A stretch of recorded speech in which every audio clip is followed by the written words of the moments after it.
here we go again. Segment 3, political ideology. Religion, as you recall from one of the earlier slides in the second or first video, we listed a number of reasons as to why people have the political ideology that they do. There are a number of factors that impact that. One of those factors is religion. There are at least two theories, but there's two theories that we're going to be concerned with.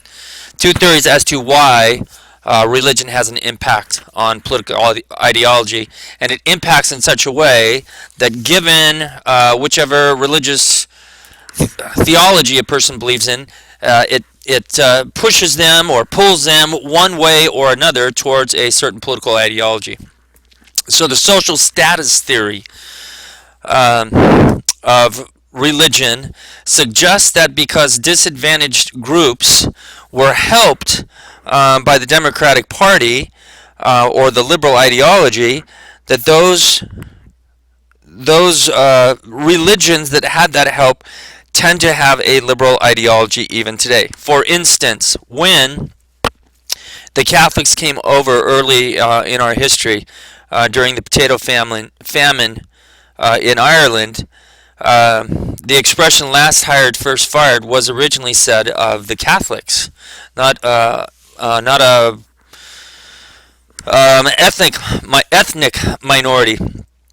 So the Democratic Party saw this as an opportunity to gain political support, and good for them. They went out and they helped this disadvantaged group. Ever since then, Catholics, by and large, or more often than not would be a better way to put it, more often than not, Catholics tend to be liberal and Democrat. Tend to be, not necessarily, not always, but more Catholics are liberal than they are conservative. Another religious view of religion impacting ideology is the religious tradition. What does the theology's content say? What does it teach? What do they preach? What do they hear about on Sunday? Religions have an impact. What your pastor, your teacher, your bishop, whoever teaches you has an impact on what you think politically. For instance, if you're a Jew, Jews, there are a number of different sects, S-E-C-T, sects of Jews, but part of the Jews don't believe in a resurrection. Therefore, since this life is it, they feel that we need to progress as a society. The way you progress as a society is by government imposing certain values on individuals, whether or not they want them. And so you see that the Jews, by and large, tend to be liberal because they are okay with the government imposing certain values on society that will, quote, help society progress. Other religions, for example, Protestants, they are more conservative in nature. Protestants, the Protestant work ethic, that you pull yourself up by your bootstraps or you starve to death, really kind of creates a conservative ideology. It's not the government's responsibility to care for you. It's your responsibility to care for yourself. Where do the Protestants get this work ethic from, this individual view? It is because in their religious tradition, in the content of their theology, individuals make it to heaven or they don't, based on what they personally do, not on what their ancestor does, not on what their children do. It is up to them if they're going to follow the commandments, do what they're supposed to. That's how they get into heaven, not on what somebody else does. So you can see then that these two different, the social status and the content of the religion or the religious tradition has an impact on what somebody believes politically. So if you look at this scale here, Jews are by far and away the most liberal, where religion is concerned, are by far and away the most liberal group within, let me say that differently, the most liberal religious group within America. Catholics are next. Protestants are conservative, as we've already stated. Evangelicals, they're even more conservative, and Mormons are even more conservative than that. You might ask why I bring up Mormons. Well, Mitt Romney was the Republican nominee a few years back for president. One day we will likely have a Mormon president. Furthermore, there are Mormons throughout the United States. They seem to have a big impact on certain issues. Now, so that is it. On the test, I'll be asking you a question like, I'll give you a list of characteristics, and I will say something like, who's most likely to be the most liberal, or who's most likely to be the most conservative. All right. So if we go to this website right here, you're going to see what I'm talking about with Mormons and being so. Let me see if I can move that. No. Okay. So we're just going to take it as is. You can see Utah down here, and you can see in the Bush-Kerry election, 71.5% of Utahns voted for Bush. And it is generally like that all throughout. You see, of course, it's the red is where the Democrat won.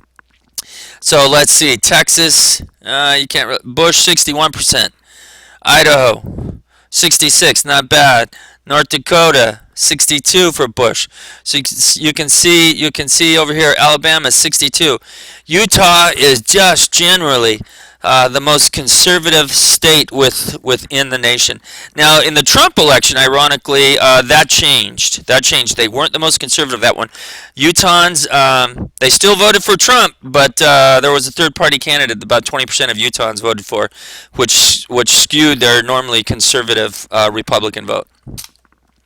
All right, let me get out of here.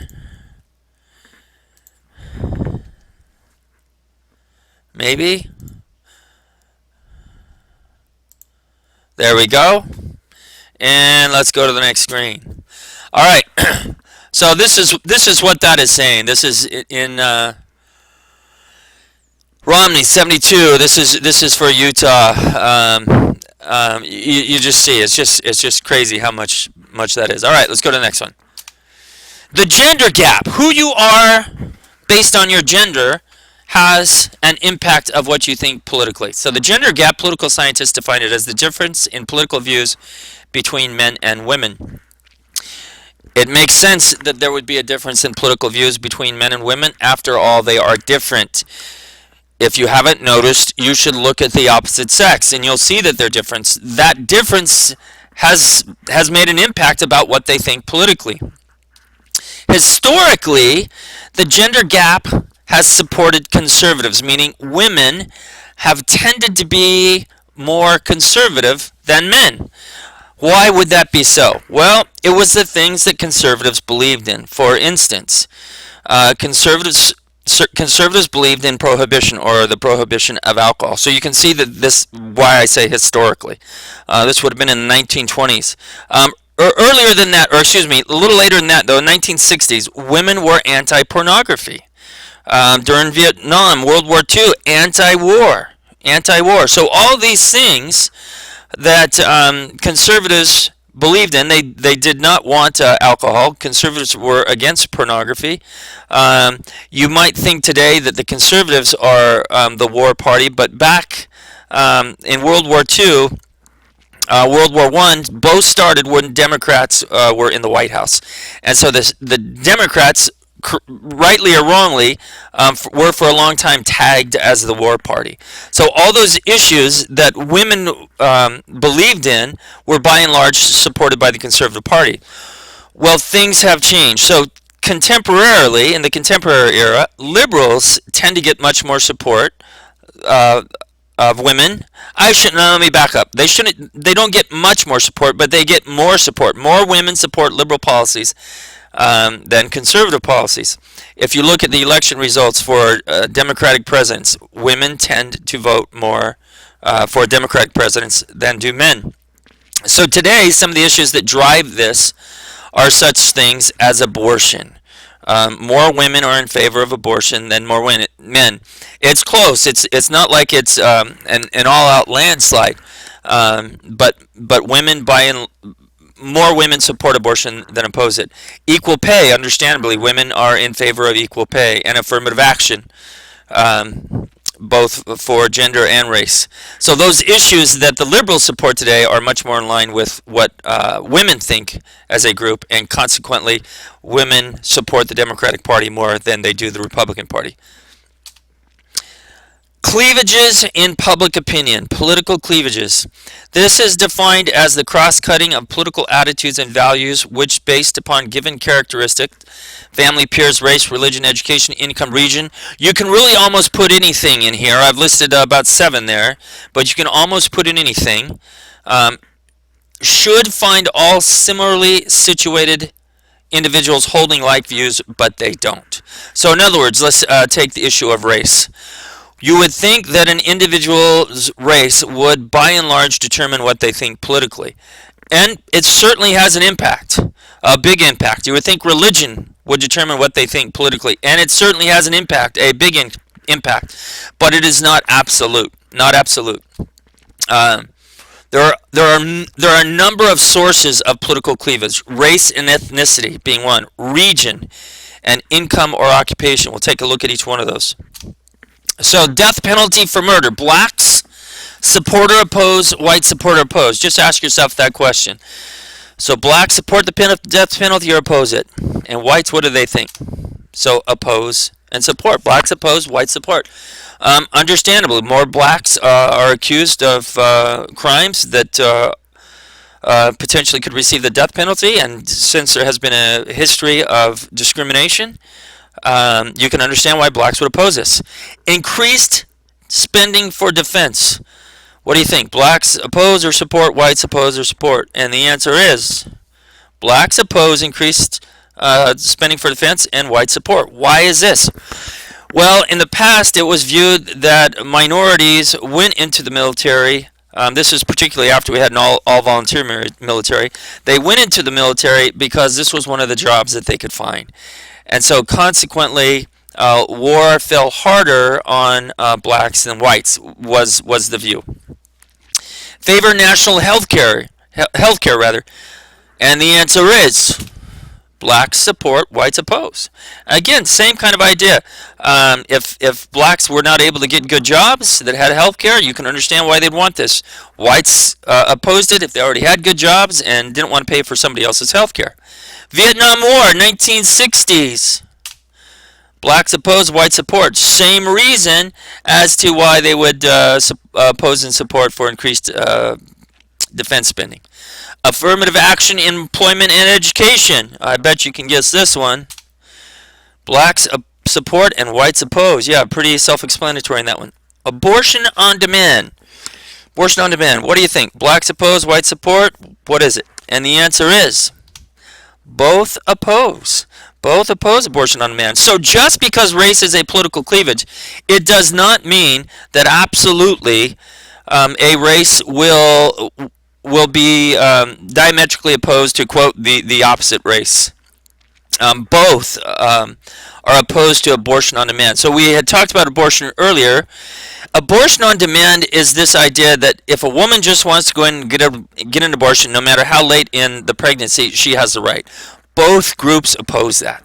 If you haven't heard of partial birth abortions, the first time I heard of this, I thought, no, somebody's lying. It's making it up. They're making it up.